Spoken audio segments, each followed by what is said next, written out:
역대상 21장 20절부터 27절까지의 말씀입니다. 방금 읽은 말씀인 이 역대상 21장 20절부터 27절까지의 말씀을 본문으로 의외의 자리에서 만나는 은혜, 이런 제목으로 하나님 말씀을 함께 나누도록 하겠습니다. 여러분 혹시 그 맹인모상이라는 사자성어를 아십니까? 맹인모상. 그 한자기 때문에 좀 어렵게 들려요. 그리고 굉장히 좀 수준 높은 그런 단어라고 생각을 하죠. 근데 사실은 이게 무슨 말이냐면 속담입니다. 장님 코끼리 만진다, 이런 뜻이에요. 의미가 어떤 건지 잘 아시죠? 자기가 알고 있는 것이 전부라고 여기면서 거기에만 갇혀 있는 것, 그걸 가리켜서 맹인모상, 장님 코끼리 만진다라는 얘기를 하는 거죠. 극히 제한적인 일부가 전부인 양 착각하면서, 그러면서 함부로 전체를 판단하는 행위, 그런 걸 가리켜서 맹인모상이다라고 이야기를 하는 거예요. 근데 여러분, 사실 하나님에 대해서도 우리가 그런 맹인모상의 모습을 보이는 경우가 종종 있는 것 같습니다. 밖에 소리가 좀 나니까 문을 좀 닫으면 좋을 것 같습니다. 하나님 앞에서 그런 맹인모상의 실수를 범하는 경우가 많아요. 우리 하나님은 크신 분이십니다. 그럼에도 불구하고 우리는 그 하나님을 다 안다고 생각해요.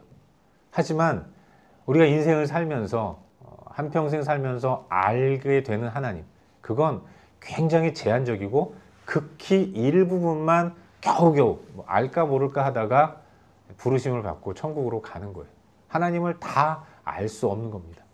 그런데도 우리는 종종 하나님은 이런 분이셔, 하나님은 이러셔, 이러면서 하나님을 스스로 판단하고 그 판단을 굳게 믿으면서 하루하루 생활하는 경우가 많이 있는 거죠. 하나님이 이 땅에 수많은 사람들 가운데서 아브라함을 택하셨어요.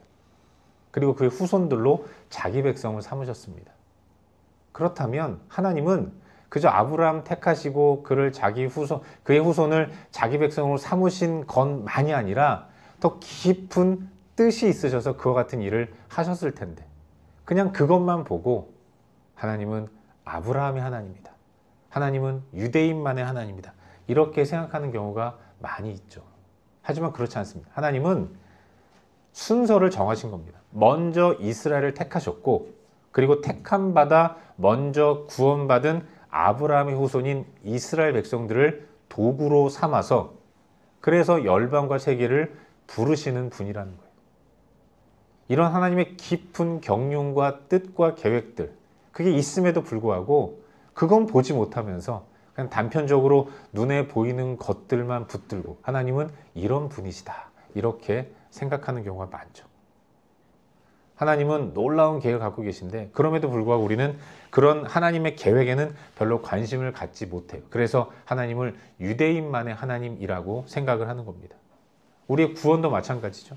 하나님 우리를 구원하신 것은 분명한 계획이 있으셔서 먼저 우리를 구원하신 겁니다. 그래서 뜻밖의 은혜를 받은 존재가 우리인 거예요.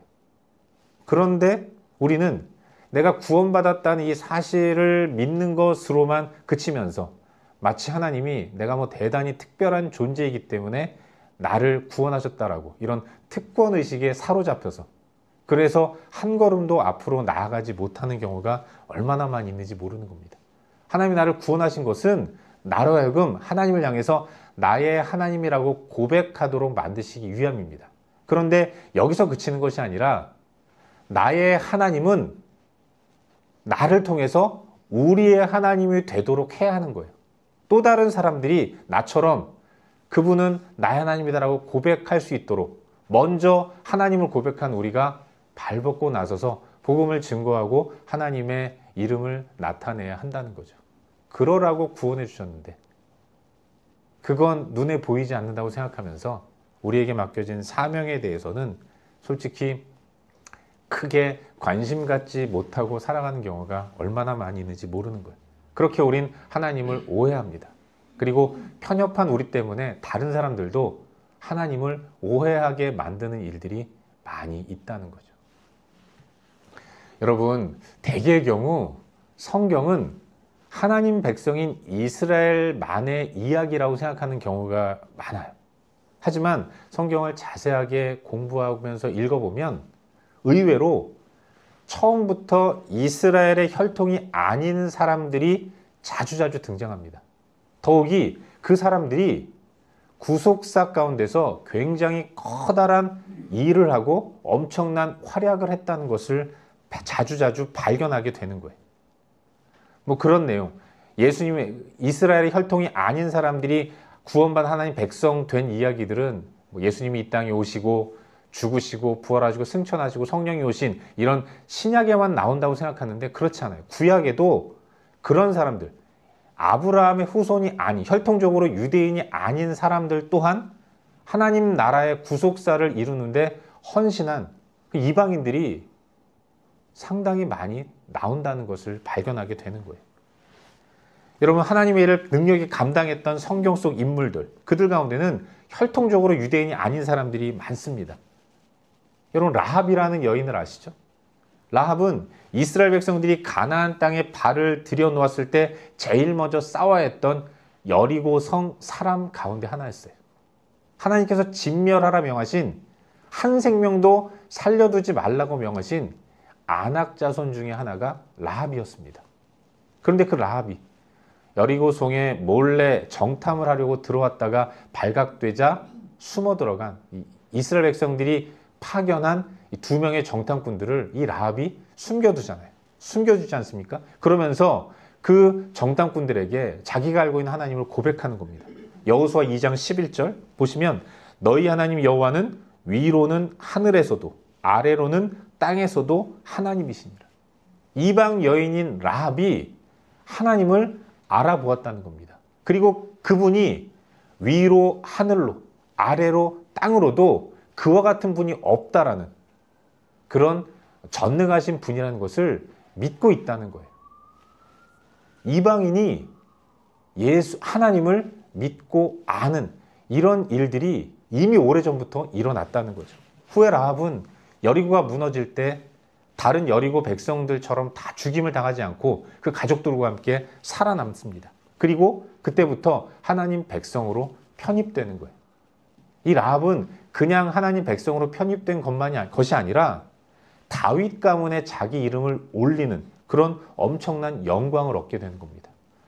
우리 예수님의 육적 조상이 되는 그런 큰 기쁨을 얻게 되는 거죠. 여러분, 마태복음 1장에 보시면 족보가 나오지 않습니까?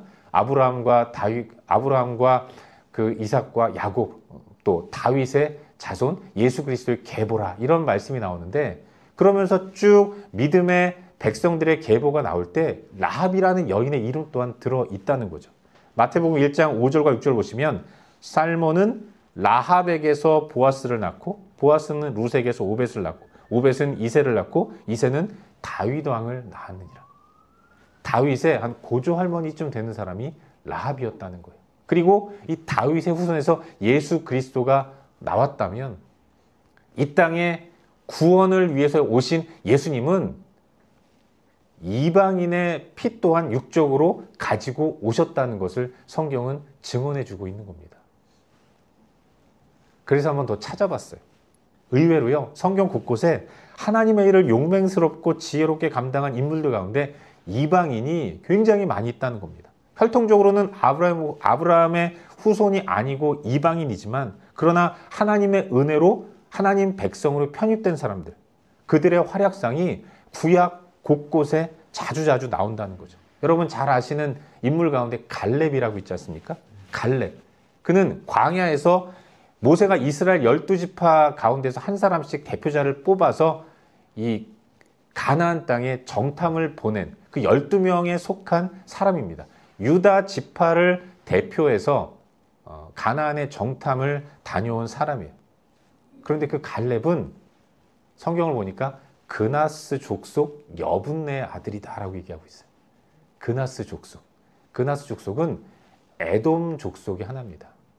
이 가나안 땅 남부에 야곱의 형인 에서를 조상으로 둔 하나님 백성으로 따지고 보면 이방인이라는 겁니다. 그리고 여러분, 갈렙이라는 말의 히브리어 뜻은 여러 뜻이 있겠지만 그 중에 하나가 개라는 뜻이 있어요. 이스라엘 백성들은 이방인들을 개라고 생각하지 않습니까? 그러니까 갈렙은 원래는 이방인이었다는 겁니다.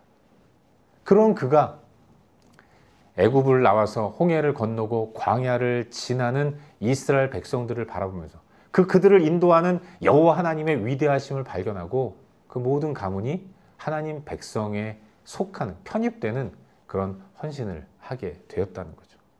이 갈렙, 얼마나 하나님의 일들을 능력 있고 아름답게 감당했습니까? 무엇보다도 여호수아와 함께 요단강을 건너서 가나안을 정복할 때 그는 그 정복 전쟁의 선봉장 역할을 했어요. 그런가 하면 모두가 다 꺼리는 헤브론 땅, 산지고 안악 자손이 살고 정복하기 힘들어서 모두가 다 기피하는 헤브론 땅을, 그런데 85세의 그 노구를 이끌고 그 땅을 먼저 정복하겠다고 나선 사람이 이 갈렙이었던 겁니다. 이 산지를 내게 주소서. 내 나이 85세까지 하나님은 지금껏 나와 함께 하셨고 많은 일들을 행하셨는데 그 하나님이 지금도 나와 함께 하시는데 그 땅이 산지면 어떻고 그 땅에 사는 사람들이 안악 사람이면 어떠냐, 이 산지를 나에게 주시오라고 여호수아에게 먼저 제안하면서 그렇게 이스라엘의 가나안 정복 전쟁을 앞에서 이끈 훌륭한 인물이 갈렙이었다는 거예요. 이 갈렙이 이방인이었다는 것입니다. 이외에도 이방인의 활약은 성경에도 많이 나와요.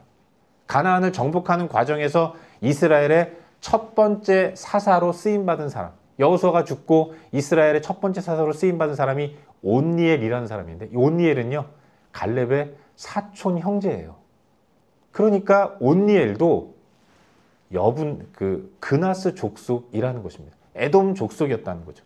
그런데 하나님은 그 온니엘을 사사로, 무엇보다도 첫 번째 사사라면 의미 있는 인물이어야 할 텐데 하나님은 이방인을 이스라엘을 구원할 첫 번째 사사로 세우셔서 자기 백성을 구원해 내셨다는 겁니다. 이렇게 아름답게 쓰임받은 사람이 이방인 온니엘이었다는 거예요. 여러분, 오늘 본문에도 이방인 한 사람이 나오지 않습니까? 누굽니까? 그가 바로 오르난이라는 사람이었어요. 오르난은 예루살렘의 그 턱어놓고 아름다운 곳에 타작마당을 갖고 있는 사람이었습니다. 그런데 하나님은 그 오르난이 갖고 있는 타작마당에 후에 하나님 당신의 집인 성전을 지으셨다는 것을 알 수 있는 거예요. 이스라엘 땅에 하고 많은 그런 터 가운데서 특별히 오르난이 갖고 있는 타작마당에 하나님 당신의 집을 반듯하게 세우셨다는 거죠. 여러분, 오르난이 어떤 사람입니까? 그는 오늘 보면 그 앞부분에 있는 21장 18절을 보시면 여부스 사람 오르난의 타작마당이라는 표현이 나옵니다. 여부스는, 그 오르난은 여부스 사람이라는 거예요. 이방인이라는 것을 말씀하고 있는 겁니다.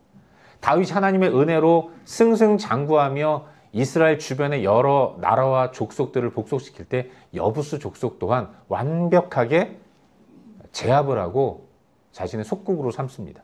그때 오르난은 이스라엘 백성으로 편입이 되었고, 그리고 후에 예루살렘의 넓은 부지를 갖는 부유한 사람이 되었다는 거죠.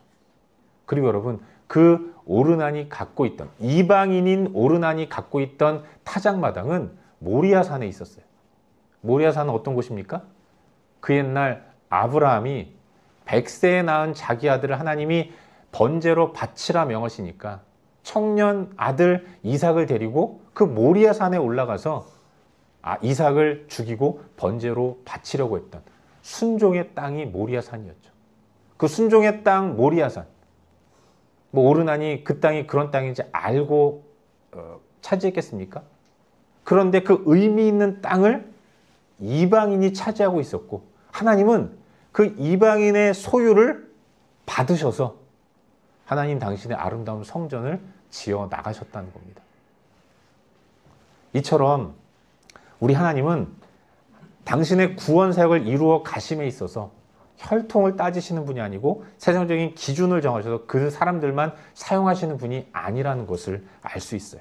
하나님의 범위는 참으로 넓고, 그리고 하나님은 모든 열방과 족속과 백성들을 다 사용하셔서 하나님 당신의 뜻과 계획을 이루어 가시는 분이라는 것.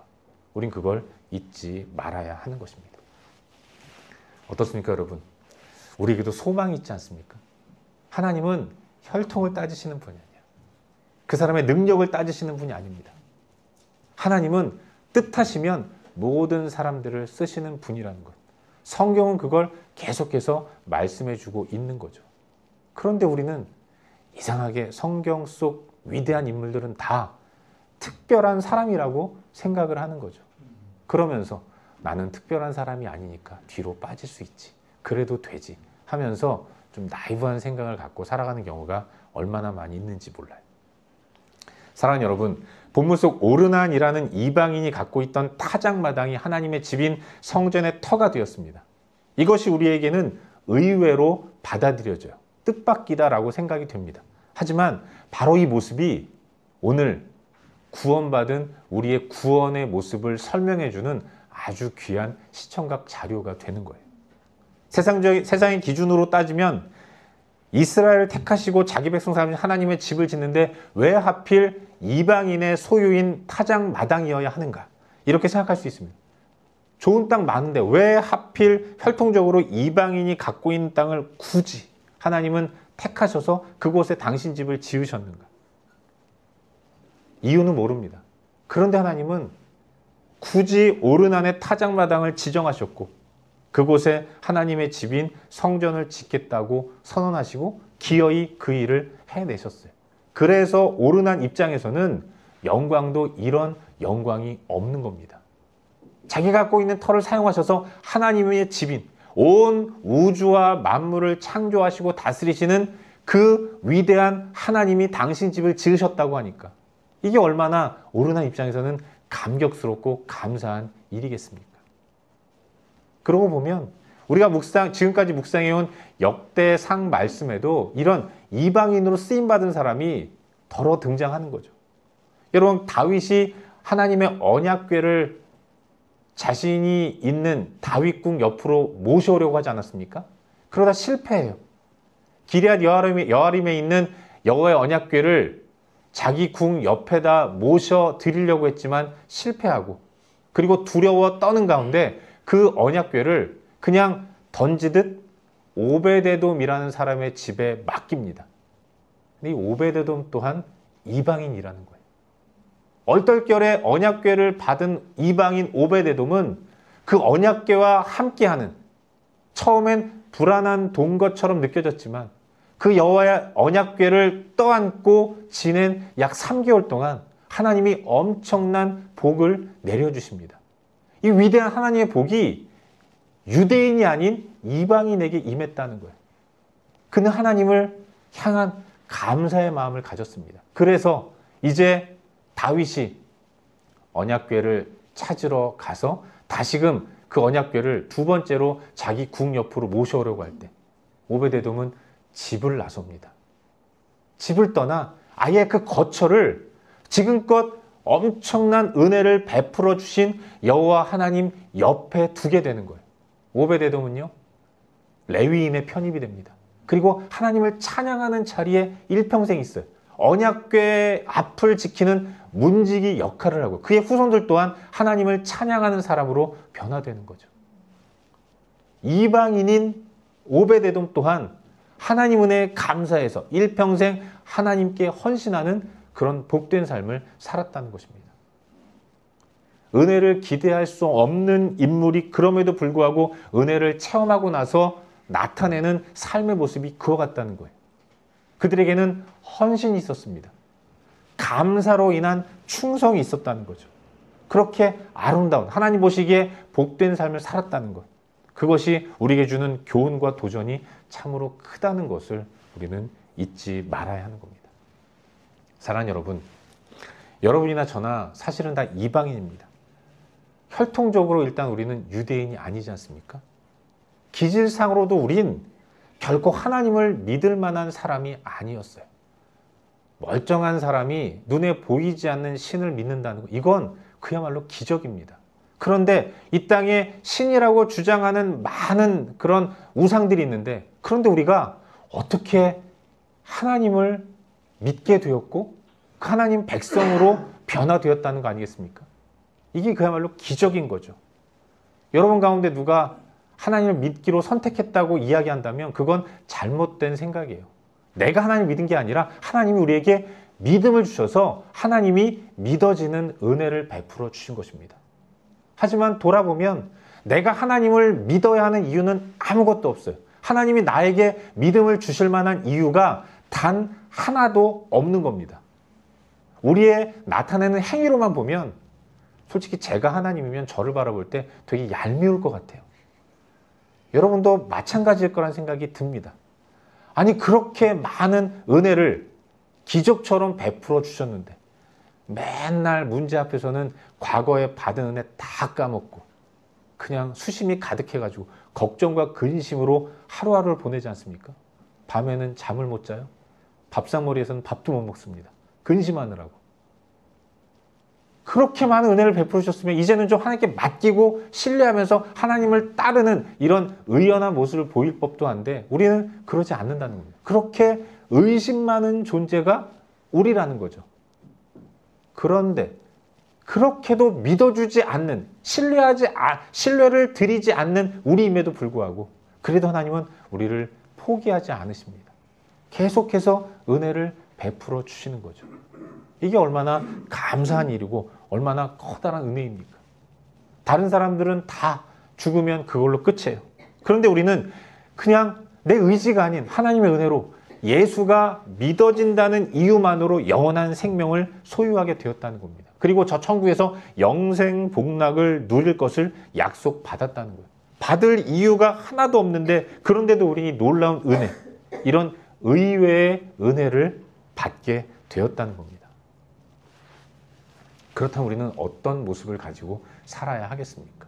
성경 속 하나님 백성들이 우리에게 어떤 삶을 살아야 하는지를 제시해 주고 있는 거예요. 의외의 자리에서 은혜를 받고 하나님 사람이 된 인물들, 그들은 진정한 감사의 마음으로 하나님을 향해 헌신했습니다. 충성했어요.